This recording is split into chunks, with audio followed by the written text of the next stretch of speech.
Assalamualaikum warahmatullahi wabarakatuh. Kami dari kelompok 4 akan mempresentasikan hasil diskusi kami mengenai tunarungu atau bisa disebut juga dengan tuli dengan mata kuliah pendidikan anak berkebutuhan khusus dan inklusi. Dosen pengampu Ibu Ratna Khairunisa SPD MPD.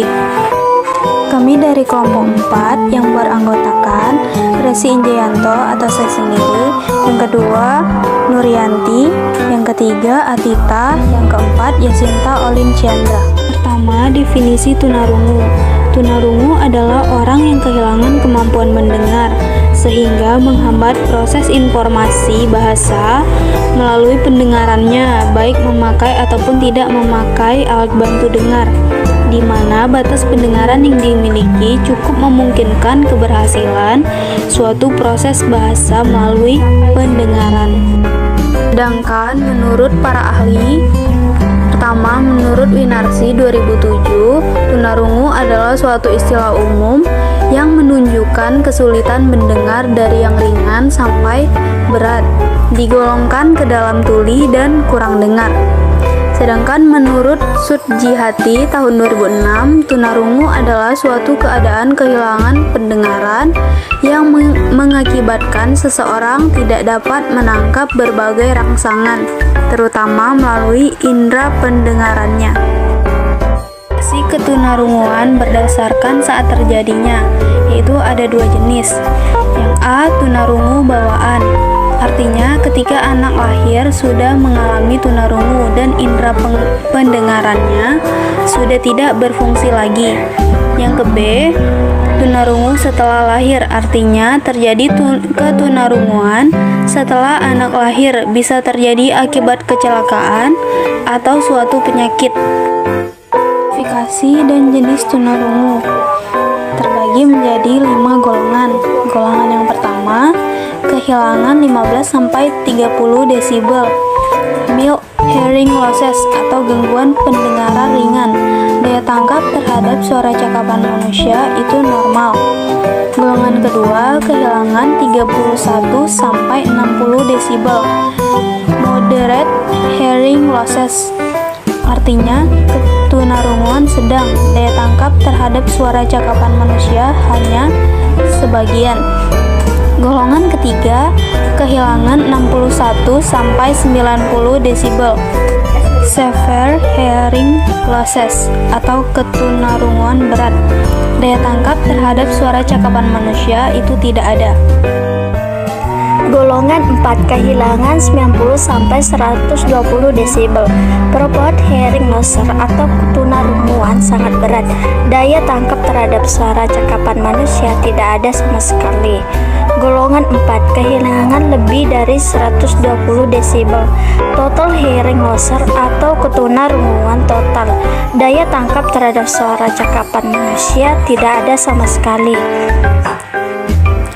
Penyebab ketunarunguan. Yang pertama, 1, keturunan. Yang kedua, penyakit bawaan. Yang ketiga, komplikasi selama kehamilan dan kelahiran. 4, radang selaput otak atau meningitis. 5, otitis media. Yang keenam, luka atau radang penyakit anak-anak. Penyebab tunarungu ada 2 tipe, yaitu konduktif, yaitu kerusakan atau gangguan yang terjadi pada telinga luar, dapat disebabkan antara lain 1, tidak terbentuknya lubang telinga bagian luar di bawah sejak lahir. Yang kedua, terjadinya peradangan pada lubang telinga luar atau otitis media. Yang kedua, tipe sensori neural, yaitu ketunarunguan yang disebabkan oleh faktor genetik. Bawaan ketunarunguan tersebut disebabkan oleh gen ketunarunguan yang menurun dari orang tua kepada anaknya. Penyebab tunarungu faktor non-genetik antara lain: A. Rubella, penyakit yang disebabkan oleh virus yang menyerang ibu hamil pada usia kandungan trimester pertama. B. Ketidaksesuaian antara darah ibu dan anak. Apabila ibu yang mempunyai darah dengan resus negatif mengandung janin dengan resus positif, maka sistem pembuangan antibodi pada ibu tersebut akan merusak sel-sel darah resus positif janin anaknya. C. Meningitis, radang selaput otak yang disebabkan oleh bakteri yang menyerang labirin melalui sistem sel-sel udara pada telinga tengah. Meningitis menjadi penyebab utama ketunarunguan yang bersifat acquired atau ketunarunguan yang didapat setelah lahir. Dan yang terakhir, D. Trauma akustik, disebabkan oleh suara bising dalam jangka waktu lama. Cara penanganan anak tunarungu, misalkan pada sekolah inklusi, setiap anak sesuai dengan kebutuhan khususnya. Semua diusahakan dapat dilayani secara optimal dengan melakukan berbagai modifikasi dan penyesuaian, mulai dari kurikulum, sarana prasarana, tenaga pendidik dan kependidikan, sistem pembelajaran sampai pada sistem penilaiannya. Cara berkomunikasi dengan individu menggunakan bahasa isyarat. Untuk abjad jari telah dipatenkan secara internasional, sedangkan untuk isyarat bahasa berbeda-beda di setiap negara. Saat ini di beberapa sekolah sedang dikembangkan komunikasi total, yaitu cara berkomunikasi dengan melibatkan bahasa verbal, bahasa isyarat, dan bahasa tubuh.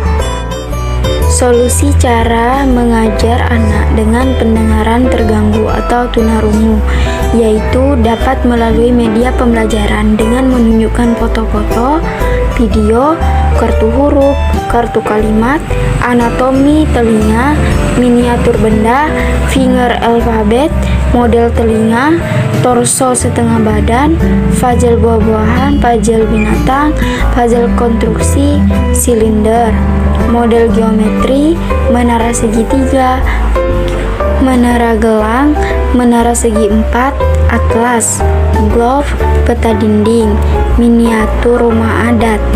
Anak tunarungu yang memiliki keterbatasan dalam berbicara dan mendengar memerlukan media pembelajaran yang berupa media visual.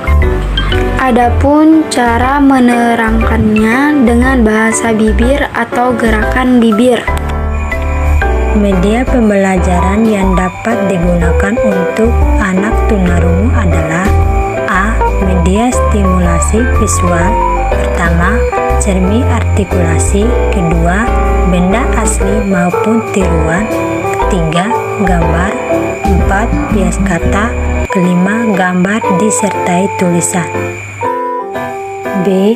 Media stimulasi auditoris. Pertama, speak train yang merupakan alat elektronik untuk melatih bicara anak dengan hambatan sensoris pendengaran. Kedua, alat musik seperti drum, gong, suling, piano, organ, harmonika, rebana, trompet, dan sebagainya. Ketiga, tape recorder. Keempat, berbagai sumber suara lainnya antara lain A. Suara alam, angin menderu, gemercik air hujan, suara petir. B. Suara binatang, kicauan burung, gonggongan anjing, auman harimau, ringkikan kuda. C. Suara yang dibuat manusia, tertawa, batuk, tepukan tangan, percakapan, lonceng, peluit. D. Sound sistem alat untuk memperkeras suara. Hai, nama saya Nur Yanti.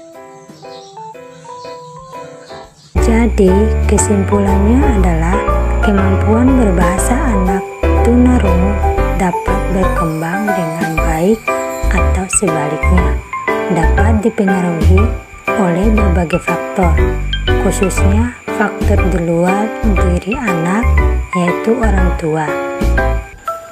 Orang tua sebagai pendidik pertama dan utama memberikan pengaruh yang sangat besar, terutama dalam mengembangkan kemampuan bahasa anak tunarungu.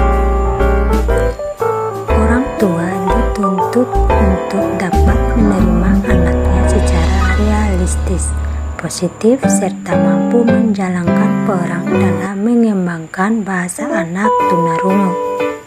Peran orang tua dalam hal ini yaitu mencakup pada penerimaan terhadap anak, memahami perkembangan bahasa anak, serta terampil dalam menciptakan dan memberikan kesempatan berbahasa kepada anak sejak dini. Karena keterampilan berbahasa didapat oleh anak dengan cara proses peniruan terhadap apabila ada motivasi dari anak untuk mau berbahasa atau bicara, dan motivasi tersebut akan muncul apabila orang tua dapat menjalankan perannya dengan baik.